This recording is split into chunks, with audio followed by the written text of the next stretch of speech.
The sun was dipping low behind the jagged ridges of the Arizona desert, painting the horizon in shades of burnt gold and fading crimson. The air was still, the kind of stillness that carried the weight of memories long buried under time and silence. Dust swirled faintly around the woman standing beside the worn wooden fence, her hands trembling as they clutched a faded shawl. She had been waiting for hours, eyes fixed on the narrow dirt trail that wound through the mesquite and sagebrush. Each sound, a distant hoofbeat, a bird's call, a rustle of wind, made her heart quicken. She had thought she was ready for this moment, but now that it was near, she wasn't sure she could face it. She had lived quietly for nearly a decade in this remote valley, far from the towns and soldiers, far from the whispers that once haunted her name. The small ranch behind her was modest but alive with warmth. Chickens clucked near the coop, a lone horse grazed by the trough, and the soft laughter of a young boy drifted faintly from the cabin door.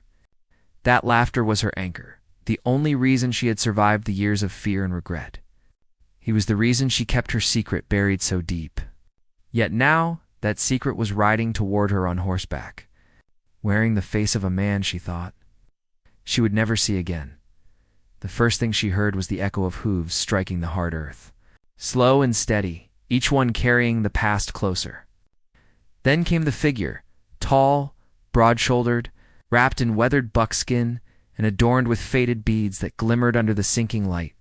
His long black hair caught the wind, and his sharp eyes scanned the land ahead like a hawk's. He rode without haste, yet with the certainty of someone who had come for answers he could no longer live without. The horse beneath him was a magnificent chestnut, powerful yet scarred from many miles of rough country. Together, they looked like ghosts returning from another world. When he finally stopped a few paces away, the silence stretched between them like a canyon. The woman's lips parted, but no words came. The man dismounted, his boots pressing into the dirt softly, almost reverently. His gaze did not waver as he looked at her, not with anger, but with the heavy calm of someone who had seen too much loss to waste emotions on fury. For a long moment, neither spoke. Only the sighing wind and the creak of saddle leather filled the space between them. "You kept him from me." His voice was low, roughened by years in the wild, but it carried unmistakable pain. "All these years, you let me believe he was gone?" She turned away, unable to meet his eyes. Her fingers tightened around the shawl until her knuckles turned white. "I did what I had to do," she whispered. "If they knew he was yours, they would have taken him from me. They would have taken him from both of us." He stepped closer, his shadow falling across her boots. "And now?" he asked quietly.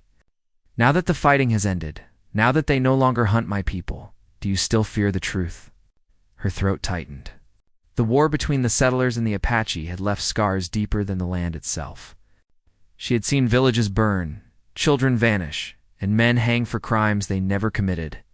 Back then, love between a white woman and an Apache warrior had been a sin the world refused to forgive.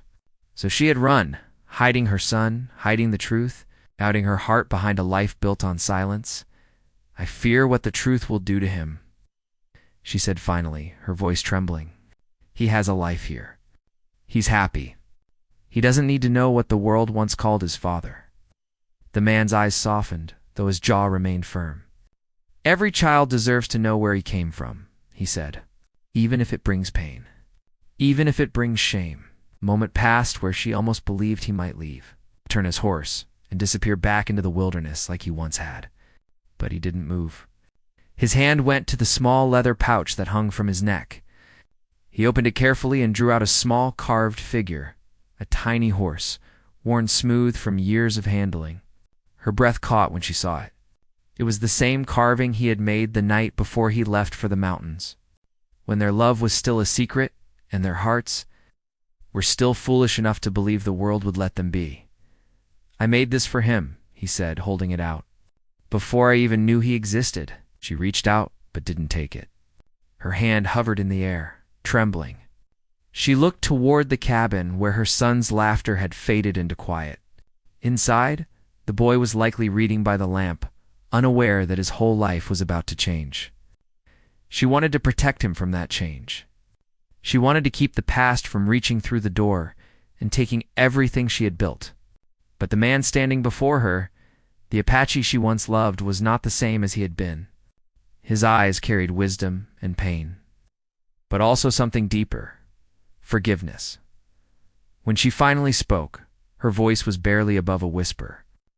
"He doesn't know about you. I told him his father died in the war." The words hung in the air like smoke.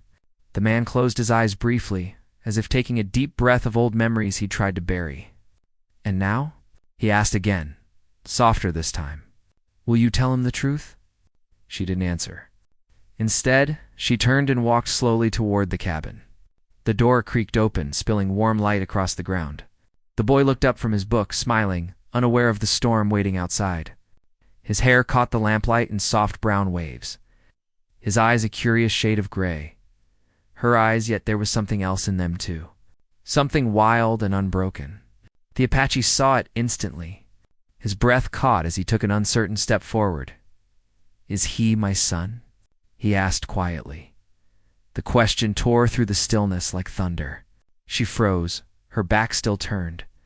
The boy looked between them, confused by the tension. Her hand trembled against the doorframe. There it was, the question she had feared for 10 long years. The one she had rehearsed answers for over and over, but could never speak aloud. She turned slowly, tears forming before she could stop them. "Yes," she said, the word trembling out of her like a confession to the heavens. "He's yours." The boy blinked, looking from his mother to the stranger standing in the doorway. "Mama, who is he?" he asked softly. She couldn't speak. The Apache's eyes glistened as he looked at the child, the reflection of both their worlds staring back at him. A part of him had always known, deep down in the quiet moments between battles and wandering. Now that the truth was spoken, it hit harder than any blade could. He took another step forward. But the boy instinctively drew closer to his mother, uncertain. The Apache stopped, his hands lowering to his sides. He didn't want to frighten him. He had fought enemies, faced death, survived hunger and exile. Yet this single moment of standing before his son left him helpless. The wind picked up, rattling the cabin door. The smell of rain drifted across the desert, promising a storm. In that fragile moment, 3 lives hung in the balance, suspended between past and future. The woman's tears fell freely now, and the man's eyes never left the boy's face. She knew there was no turning back. The truth was out, and the world beyond that doorway would never be the same. The child, the warrior, and the mother stood together under the fading light of the desert sun, caught between love and loss. Truth and consequence. Then came the soft rumble of thunder far in the distance. The boy took a small, uncertain step toward the man, as if drawn by something he couldn't explain. The Apache's breath hitched. For a fleeting moment, their eyes met, father and son, and the years of silence crumbled. Like dust beneath the coming rain, and just as the first drops began to fall, the boy spoke one small word that made the world stand still. The woman's breath caught in her throat as the boy's question echoed through the small cabin. Why? It was such a small word. But it carried more weight than anything she had ever heard. The Apache stood still at the doorway, his hand resting lightly on the frame, his dark eyes locked on the child before him. He didn't move, didn't speak. The storm outside had grown stronger. Each gust of wind seemed to push the world tighter around them. The woman swallowed hard and knelt beside her son, her voice unsteady but gentle. Because sometimes, she said softly, grown-ups make choices they think will keep everyone safe. She wanted to say more, to explain everything, but the truth felt too tangled to speak in front of both of them. The boy's brow furrowed. He was too young to understand the weight of history, too young to know that safety once depended on lies. The Apache stepped inside slowly. His presence filled the small cabin like the memory of fire in a long, cold hearth. His voice was calm, steady, but there was something behind it, something that spoke of years spent waiting, searching. "I never wanted to leave," he said. "They came to the mountains. Soldiers. I had to protect my people. I didn't know you carried my blood." The boy's eyes widened. He looked up at his mother, confusion turning into curiosity. "Mama, what does he mean?" Her hands trembled as she touched the boy's shoulder. "He's talking about before you were born," she whispered. A time when things were different. She could still remember it vividly. The heat of the desert. The fear in her chest as she ran from the settlement. The nights spent under the stars with a man the world called her enemy. He had taught her how to listen to the wind, how to track the stars, how to find water where there was none. He had taught her what it meant to love without boundaries, but the world had punished them for it. The Apache watched her closely. The flicker of the oil lamp caught his face, revealing lines carved by years of hardship. "They burned our camp," he said quietly. "They said we stole cattle. But all we stole was land that was already ours." His voice shook slightly, not with anger, but with grief. "I thought you were gone. I searched for your name in every town, every trading post." She closed her eyes. "I had to hide," she said. "I couldn't let them find us. They would have taken him away. They wouldn't have cared that you weren't the enemy." The wind rattled the window shutters. Rain began to beat against the glass, each drop like a drum of the past tapping on their hearts. The boy stood between them, his small frame tense, as if he could feel the pull of two worlds he didn't yet understand. The Apache's gaze drifted toward the boy again. He knelt down slowly, his movements careful, almost reverent. "What's your name?" he asked softly. The boy hesitated, then said Eli. The name hung in the air, strange on the Apache's tongue, but warm in his chest. He nodded once, a faint smile touching his lips, though his eyes glistened with unshed tears. "Eli," he repeated. A strong name? The woman looked away. She had chosen the name for its simplicity, for the way it belonged nowhere and everywhere. It was a name that wouldn't raise suspicion, a name that could belong to any child. But hearing it spoken by the man who had given Eli life made her heart ache as the storm raged outside. The air in the cabin grew heavy with silence. The fire in the small stove crackled, casting flickering shadows on the walls. The Apache rose to his feet and turned toward her. "You've built a good life here," he said. "I can see that."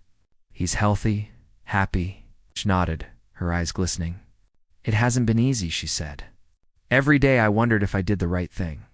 Every night I prayed you were still alive." He looked down, his jaw tightening. "I was," he said. "But sometimes I wished I wasn't."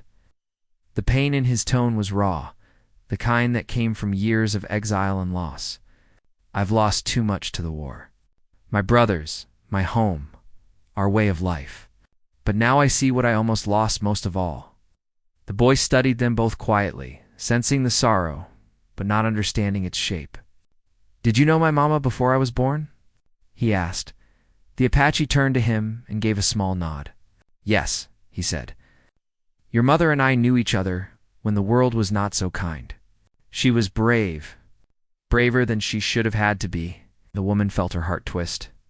Those words carried her back to the nights when she and the Apache had sat by the fire, speaking in whispers about dreams that could never come true. She remembered how he had called her brave then too, though all she had done was love him.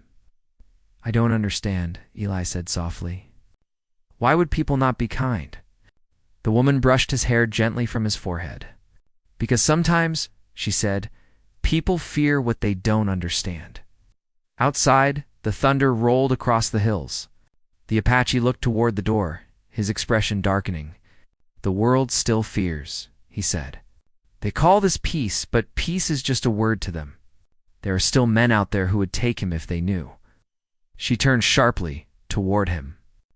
"Don't say that," she whispered. "Not here. Not in front of him." He looked at her, a deep sadness in his eyes. "You can't hide forever," he said. "Secrets don't stay buried, not out here." Her pulse quickened. "Then what do you expect me to do?" she asked. "Tell the townsfolk that his father is Apache?" You know what they'd say? You know what they'd do? He stepped closer, his voice steady but firm. "I expect you to tell him the truth," he said. "If not now, then someday. He deserves that much." Her breath trembled as she met his gaze. "And what about you?" she asked. "What do you deserve?" He hesitated, his eyes drifting toward the fire. "I don't know anymore," he said. "Maybe just a chance to see him grow. To know he's alive even if I have to stay in the shadows." His words lingered like smoke, soft and painful. She didn't know what to say. The years apart had changed them both. The man before her was no longer the fiery warrior she once knew. He carried the weight of too many ghosts, too many unspoken regrets. Yet beneath it all, he was still the same man who once promised to come back. The same man whose memory had kept her alive through the hardest nights. The boy's voice broke the silence again. "Are you going away?" The Apache looked at him slowly. "Do you want me to?" Eli shook his head. "I don't know," he said. "You seem ... sad." A faint smile touched the Apache's lips, but it was fleeting. "I've been sad for a long time," he said. "But maybe that can change." The boy tilted his head. "Can you stay until the rain stops?" The woman looked at him, torn. She wanted to protect her son from everything, from the truth, from the danger, even from hope. But she couldn't find the strength to say no. The Apache glanced toward her, waiting for permission. After a long pause, she gave a faint nod. "Just until the rain stops," she said quietly. He sat near the fire, the warmth reflecting off his weathered face. Eli sat across from him, studying him with wide eyes, as if trying to understand something that words couldn't explain. The woman busied herself with the kettle, her hands trembling slightly as she poured water into the pot. The storm outside howled against the windows. But inside, another storm was brewing, one built of questions and truths that had waited too long. The boy spoke again, his voice soft. "You look like me," he said. The Apache's eyes met his. "Yes," he said gently. "I suppose I do." The woman's heart ached as she watched them. She wanted to freeze that moment, to keep it safe from the world outside. But deep down, she knew this was only the beginning. The truth had been spoken, and the past had returned to claim its place. As the firelight flickered across their faces, the wind outside began to quiet. Yet the silence that followed was heavier than before. The Apache sat still, staring into the flames, as if he could see the future there. The woman stood by the window, her thoughts a tangle of fear and longing. The boy yawned and leaned against her, tired from the storm's noise. But before she could guide him to bed, the Apache spoke again, his voice low and uncertain. "There's something else you need to know," he said, his eyes darkening. Her heart froze. "What is it?" she asked. He looked at her, then at the boy. "I wasn't the only one looking for you," he said quietly. "Someone else has been following me. Someone who knows about him." The room went still, the only sound, the crackle of the fire and the faint whisper of rain. The woman's pulse pounded in her ears. Outside, the desert seemed to hold its breath. The storm had ended, but something far more dangerous was coming. The woman's breath caught as those words left his mouth. Someone else had been following him. The air inside the small cabin seemed to tighten around them, heavy with the echo of danger. The Apache's eyes darted to the window, scanning the darkness beyond the rain-soaked glass. He could feel it, that uneasy stillness that comes before something breaks. The woman stepped closer to him, her voice trembling. "What do you mean someone's been following you? Who?" The Apache's face was drawn, shadowed by the flickering firelight. "I don't know his name," he said quietly. "White man. Wears the coat of a scout, but his eyes don't belong to one. He's been trailing me since I left the southern ridge. Always keeping his distance, but never far enough to lose his scent." He paused, his gaze fixed on the window again. "He knows something. Maybe too much." The woman's heart pounded. "Do you think he's from the army?" she asked. "I think he's after me," the Apache said. "But if he finds out about Eli..." His voice trailed off. The silence that followed said more than words ever could. She felt her knees weaken. For years she had built this quiet life, always fearing that the past might come knocking. Now it was not just her secret that was in danger, but her child's life too. The fear in her chest turned sharp and real. She glanced toward Eli, who had fallen asleep on the small cot near the fire, his face peaceful, unaware of the storm gathering around him. The Apache stepped forward, his tone firm. "I can't stay long. If he's close, he'll find this place. You need to be ready." She shook her head, her voice rising. No, you can't leave again. Not now. Not when he finally knows who you are. His eyes softened, but his words stayed hard. If I stay, I bring danger here. You don't understand the kind of men who hunt me. They don't care who gets caught in the way. Her hands trembled as she reached for him. I've spent 10 years running, she said. I won't do it again. Not from you, not from anyone. The Apache turned toward the window. The rain had slowed, leaving the night thick with fog. He could see faint shapes in the distance, shadows that might have been trees or something else entirely. His instincts told him they were not alone. He took a deep breath and faced her again. Then we need to prepare, he said quietly. If he comes here, we can't be caught unaware. She nodded, swallowing her fear. Together they moved through the cabin in silence, checking the shutters, dousing the lamp so only the firelight glowed. The small house felt smaller now, every creak in the woods sounding like a footstep outside. As the hours passed, the night grew quieter. The woman sat near the boy, her hand resting on his shoulder. The Apache stood by the door, watchful, every sense tuned to the darkness. He had lived too long on the edge of danger to mistake the feeling that now gripped his chest. Someone was indeed out there. In the early hours before dawn, when the fire had burned low, he finally turned to her. How did you manage all these years? He asked, his voice softer now. She looked up, her eyes tired but steady. By staying invisible, she said. I worked on farms, cleaned houses, moved whenever people started asking too many questions. Every time I thought we were safe, I'd hear a story about an Apache sighting, or soldiers passing through, and I'd start packing again.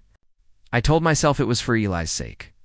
But truth is, I was running from what I did to you too. He frowned. You did what you had to do, he said. The world forced you to choose. Her lips trembled. That doesn't make it easier to live with. Turned his gaze to the sleeping boy. He's strong, he said. He has your eyes, but his heart. It beats like mine. He'll have questions, and not just about me. About who he is. She followed his gaze. He's smart, she said softly. But I don't know if he's ready for all that. The Apache's voice dropped. The world doesn't wait for people to be ready. They fell into silence again. The fire crackled softly, its light dancing across their faces. For a moment, the danger outside seemed far away, replaced by the quiet ache of what might have been if the world had been kinder. When dawn finally came, the storm had passed, leaving behind the smell of wet earth and pine. The Apache stepped outside, scanning the horizon. The desert stretched wide and golden, peaceful on the surface, but he could see tracks near the edge of the hill, fresh ones, at least 2. His jaw tightened. He returned to the cabin quickly. He's close, he said. Maybe a mile, maybe less. The woman's face went pale. Then we should leave, she said. He shook his head. Running won't help. He'll track you anywhere. If he finds out about Eli, he'll use him to draw me out. Her breath hitched. What does he want from you? The Apache's eyes hardened. The army paid men like him to hunt us down, even after the war ended. They called it peace enforcement, but it was nothing more than bounty hunting. Some of them didn't stop when the pay did. They just started selling stories or worse. The woman stared at him. Stories. He nodded. They sell lies to newspapers, telling tales about Apache raids and kidnappings. Anything that makes people fear us again. Men like him live on that fear. Her hands tightened around the edge of the table. And if he finds us here, he'll turn that fear on Eli. The Apache's silence was answer enough. They spent the morning in tense quiet. The boy woke, unaware of the fear that hung in the air. She tried to keep things normal. Breakfast, chores. The sound of dishes clinking softly, but every noise outside made her flinch. The Apache stayed near the window, eyes narrowed, waiting for a sign. Around midday, a crow landed on the fence outside. It cawed once, sharp and lonely. The Apache's gaze followed its flight until it disappeared over the ridge. When he turned back, his face was set with grim certainty. He's coming, he said. By sundown, he'll be here. The woman's stomach twisted. What do we do? I'll draw him away, he said. He wants me, not you.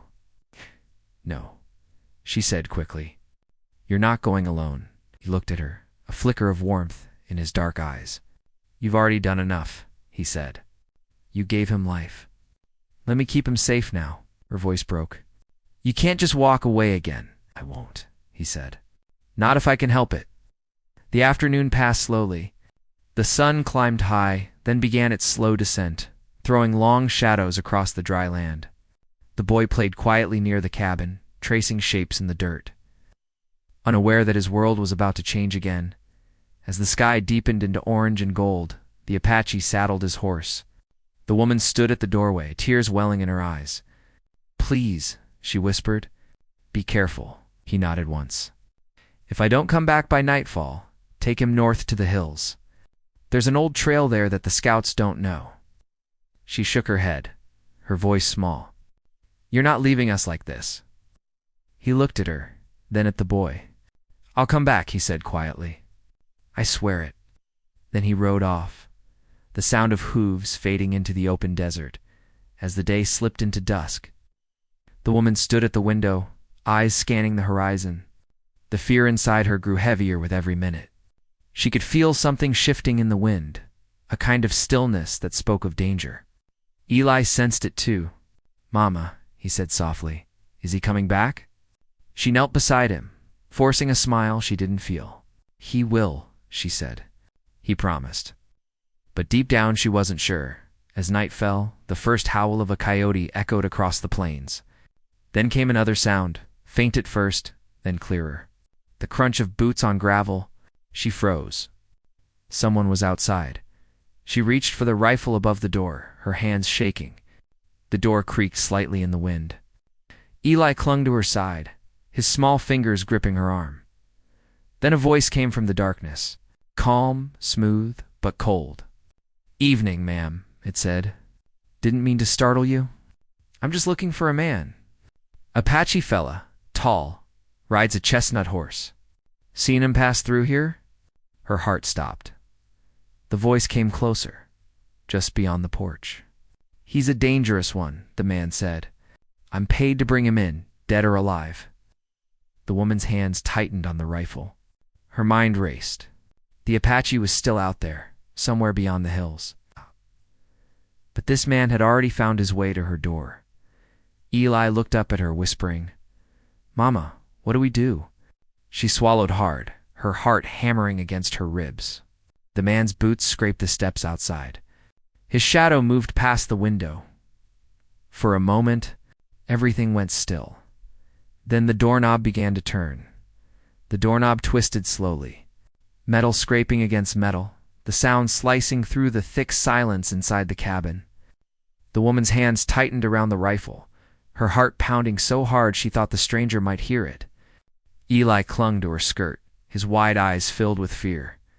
The fire in the stove had died down to glowing embers, leaving the room dim and shadowed. She could barely make out the outline of the man through the thin wood of the door. His boots scuffed once and then stopped. I'm not here to cause trouble, the voice said again, smoother this time, but with a hint of mockery beneath it. Just looking for a man who doesn't belong in these parts. She swallowed hard, her throat dry. No one's here but me and my boy, she called out, trying to steady her voice. We haven't seen anyone pass through. There was a pause. Then came a low, slow chuckle. Now that's funny, he said. Because I tracked his horse right up to your fence? The woman's stomach turned cold. She glanced toward the back window where the Apache's horse had been tied earlier that day. He had led it behind the shed before he left, but maybe the prints were still visible in the soft, rain-soaked ground. The man outside shifted his weight. She heard the faint jingle of metal. A gun belt. Why don't you open the door? He said, his tone easy, but his words sharp. Let's talk about it face to face. Her grip on the rifle tightened. You can talk from out there, she said. We've got nothing to discuss. Silence followed. Then the soft creak of the porch boards as he stepped closer. She felt Eli's small fingers press against her arm. Mama, he whispered, is it him? The bad man? She hushed him with a quick glance and raised the rifle higher, aiming it at the door. Stay behind me, she whispered. Then the door jerked. The latch strained but held. The stranger's voice hardened. "You know, lady, I don't like being lied to. Makes me nervous. And when I get nervous, my trigger finger starts twitching." Before she could respond, there was movement outside. Fast, heavy, like boots crunching through mud. Then another sound followed, a horse snorting sharply, hooves striking hard earth. The man on the porch stopped, his voice cutting off. For a long heartbeat, there was only the sound of wind whistling across the plains. Then the Apache's voice came from the darkness. "Step away from that door." It was calm, steady, but it carried power. The kind of voice that had once commanded warriors. The woman's breath caught. The man on the porch laughed low. "Well, there you are," he said. "Took me long enough to find you?" The Apache's horse shifted restlessly. "You've followed me long enough," he said. "Now you turn around and ride back the way you came." "I can't do that," the stranger replied. "There's money on your head. Good money. Enough to buy me a new life somewhere far from this dust pit." The woman felt the air around her grow heavy. The Apache spoke again, lower this time. "Then the life you've got will have to do." She heard the click of a revolver being cocked. Eli whimpered softly, and she pulled him close. Then, without warning, the porch boards cracked loud, a boot scuff, then a gunshot. The sound exploded through the night, deafening and sharp. The woman ducked, pulling Eli to the floor. The door splintered as a bullet tore through the top panel. She screamed, clutching her son tight. Outside, the horses reared. Another shot rang out, then another. The flashes lit up the yard, revealing quick, violent shapes, two men circling. In the open, one moving low behind cover. The Apache moved like part of the land itself, each motion silent and controlled. The stranger fired again, missing by inches as the Apache vanished into the shadows. Inside, the woman crawled toward the window, careful to stay below the sill.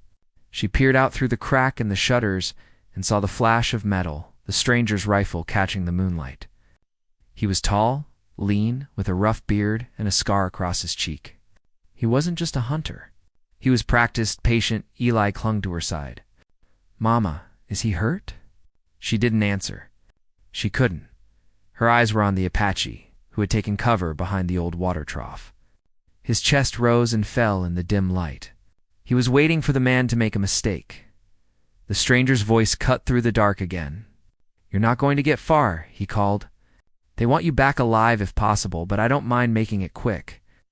The Apache's reply was quiet but clear. "You talk too much." A shape darted out from behind the trough, fast, too fast for the eye to follow. Another gunshot cracked. The stranger staggered back, clutching his shoulder. His gun slipped from his hand, but he didn't fall. He cursed under his breath, eyes narrowing. "Should have known you'd fight like a ghost," he said. "But even ghosts bleed." He reached for a second weapon, a knife this time, and started toward the cabin. The woman's heart raced. She looked at the rifle in her hands, then at her son. "Stay here," she whispered. "Don't move no matter what happens." Before he could protest, she stood, bracing herself, and aimed through the broken part of the door. The stranger was almost at the steps again. She could see him now, blood staining his sleeve, eyes dark with fury. Her finger tightened on the trigger, but before she could fire, a shadow moved behind him. The Apache lunged from the side, tackling the man into the mud. The gun went off again, the shot echoing into the night sky. The horses screamed and bolted. Both men hit the ground hard, rolling in the dirt. The woman ran to the doorway, her breath sharp in her chest. She could see them fighting now, the stranger swinging wild with his knife. The Apache deflecting, striking, grappling for control. Their movements were desperate, brutal, silent except for the clash of their breath and the scrape of metal. Then the stranger's blade flashed, slicing across the Apache's arm. He grunted, but didn't fall. He drove forward, knocking the man backward into the post by the fence. The stranger swung again, but this time the Apache caught his wrist, twisting it until the knife dropped into the mud. For a moment, they were face to face, predator and prey, though it was hard to tell which was which. The stranger's voice was ragged. You think she'll still want you after this? He hissed. You think she'll forgive what you've done? The Apache's expression didn't change. This isn't about her forgiveness, he said quietly. It's about keeping them alive.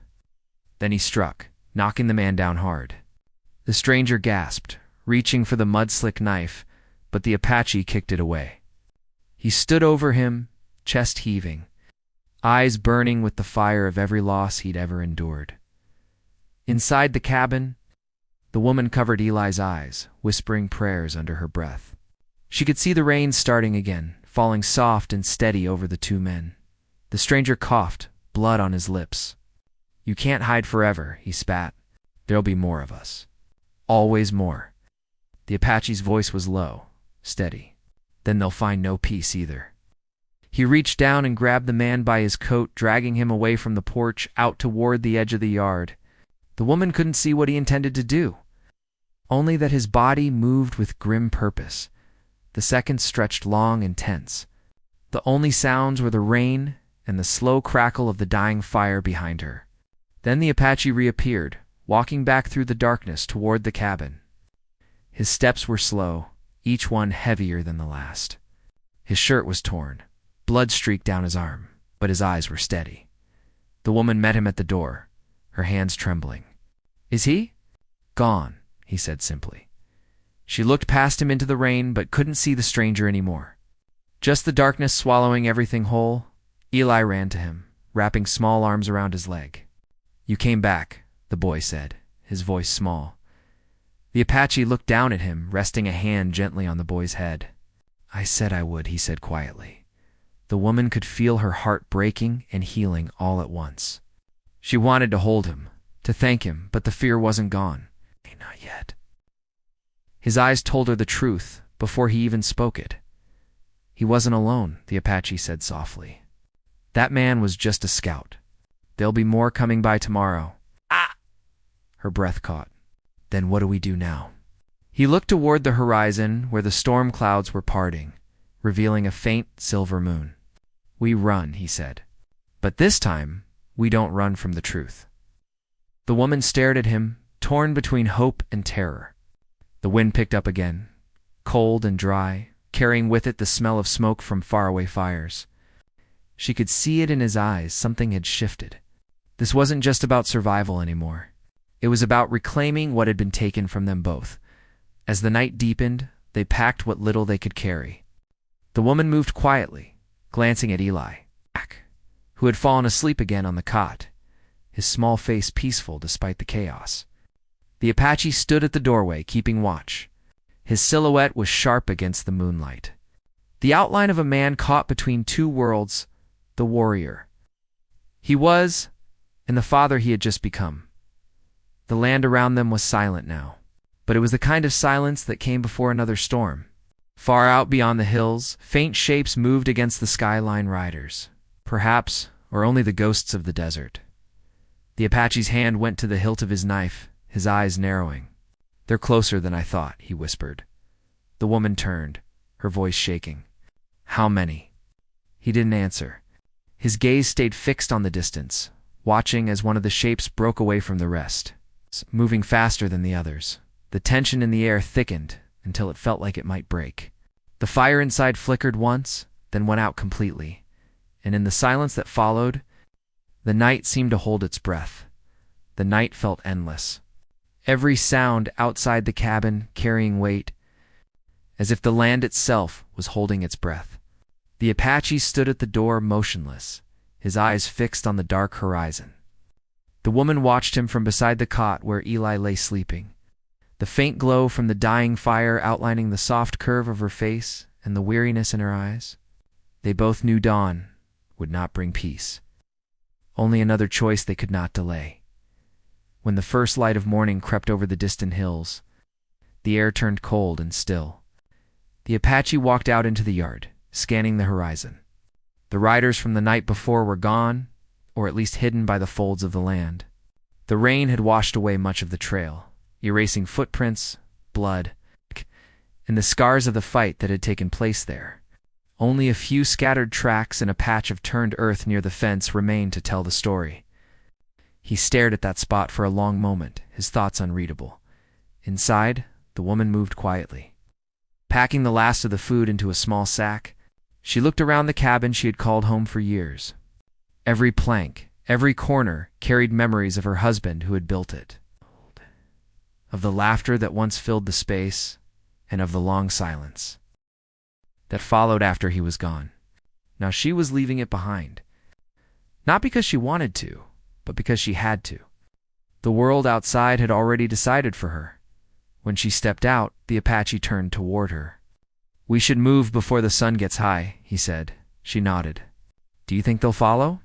He glanced at the horizon again. "They always follow. But the desert's wide. If we move fast, we'll have a chance." They saddled the horse quietly. Eli woke as she lifted him, blinking against the pale morning light. He didn't cry this time, just clung to her, still half asleep. When they were ready, the Apache mounted and reached down to help her up behind him. She hesitated for a second, looking back at the cabin one last time. Then she took his hand. The horse started forward at a slow trot, hooves sinking into the soft earth. The plains stretched out before them, endless, open, and quiet.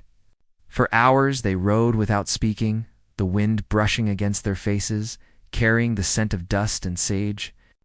Every so often, the Apache would glance back, scanning the distance. There was no sign of pursuit yet, but he knew better than to trust the stillness. By midday, they reached a rocky ridge overlooking a dry creek bed. He pulled the reins, slowing the horse. "We'll stop here," he said. "The heat will cover our trail." They dismounted, and Eli ran to the edge of the rocks, laughing softly as he tossed pebbles into the empty creek. The woman sat nearby, her hands trembling slightly as she unwrapped a piece of bread. She passed half to the Apache. He accepted it with a quiet nod. For a long time, they ate in silence, the wind the only sound between them. Then she finally spoke. "You saved us last night.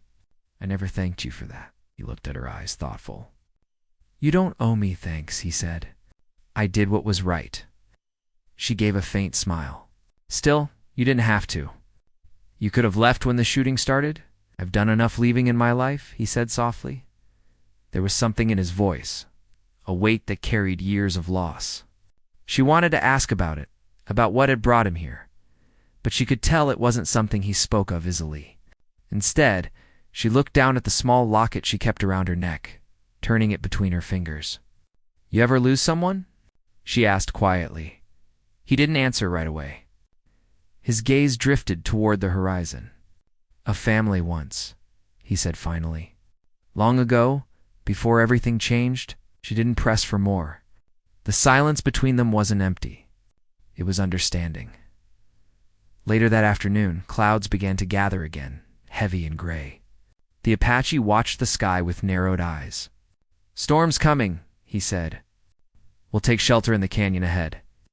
By the time they reached the canyon, the first drops of rain were already falling. They found a shallow cave near the edge of the rocks and settled inside. Eli curled up between them, wrapped in a blanket. The woman leaned against the wall, exhaustion settling deep in her bones. For the first time in days, the Apache allowed himself to rest. He watched the rain fall outside, the steady rhythm easing the tension in his chest. When he finally spoke, his voice was quiet. "You'll be safe once we reach the river. There's a town 2 days east. You can start over there." She looked at him, startled. "What about you?" He hesitated. "I can't stay in towns. Too many eyes, too many memories. I'll head south when you're safe." Her heart ached at the thought. "You don't have to go. You could stay with us, at least until it's safe." "It'll never be safe. Not for me. Not for anyone who stands near me," she wanted to argue, but deep down she knew he was right. The world they lived in didn't forgive easily. Yet something in her refused to let go of the hope that had grown quietly inside her since the night he'd first appeared at her door. The storm raged through the night, thunder echoing through the canyon. The woman couldn't sleep. She watched the Apache as he sat near the entrance, silent and alert, flickering firelight casting long shadows on the stone walls. There was a strength in him she couldn't name, not just in his body but in his will. It was the strength of someone who had lost everything and still chose to keep going. When morning came, the rain had stopped. The air was cool and fresh, the scent of wet earth rising from the ground. They packed their things and continued east. As the days passed, the land began to change. The dry plains gave way to fields of green, scattered trees, and the faint sound of running water. The woman felt a flicker of relief as they reached the river the Apache had spoken of. She dismounted and knelt by the water, letting it run over her hands. For the first time in what felt like forever, she smiled. Eli splashed nearby, laughing as he tried to catch minnows with his small hands. The Apache watched them both, his expression soft but distant. When she looked up at him, her smile faded. "You're really leaving, aren't you?" He nodded. "You'll be safe here. There's a road on the other side that leads to town. The people there won't ask questions." She stood and stepped closer. "And what about you? Where will you go?" He looked down at the river. "Where the land still remembers me," he said. "South, maybe. Into the mountains. There are still places where a man can be free." She reached for his hand. "You deserve more than just running," she said softly. "You've done enough of that." For a moment he didn't answer. Then he gently pulled his hand away. "Freedom isn't about where you are. It's about what you carry inside." Her eyes stung with tears. "I wish things were different." "So do I," he said. "But we can't change what's already written. We can only live what comes next." Eli came running up then, his small hands dripping with water. "Are we staying here, Mama?" he asked. She looked down at him and nodded. "Yes, sweetheart. We're staying." The boy turned to the Apache and smiled. "Will you come back?" The Apache crouched down, meeting the child's eyes. "Maybe one day," he said with a faint smile. "But if I don't, you remember what I told you. Be strong, protect your mother, and never forget who you are." Eli nodded solemnly, though he didn't quite understand. When the time came to leave, the Apache mounted his horse. The woman stood by the water's edge, watching as he turned to look at her one last time. No words were spoken. They didn't need them. The silence said everything: gratitude, loss, and the kind of bond that doesn't fade with distance. He rode away toward the open land, the wind tugging at his hair, the morning sun rising behind him. The woman watched until he disappeared into the horizon, a lone figure against the wide, endless sky. She stood there for a long while, the sound of the river filling the space where his presence had been. Then she turned back to Eli, who was sitting by the water, humming softly. She smiled and knelt beside him, wrapping her arms around his small shoulders. Life would not be easy, but for the first time in years, she felt hope, real and steady. The land that had taken so much from her had also given something back. It had shown her that strength could come from the most unexpected places, and that sometimes redemption was found not in running from the past, but in learning to live beyond it. As the sun climbed higher, the wind swept across the plains, carrying with it the faint echo of a horse's distant gallop. She lifted her head, listening, and for a heartbeat. She thought she could hear him, the Apache riding free under the open sky, part of the land that had shaped them all. Then the sound faded, leaving only the whisper of the river and the promise of a new beginning.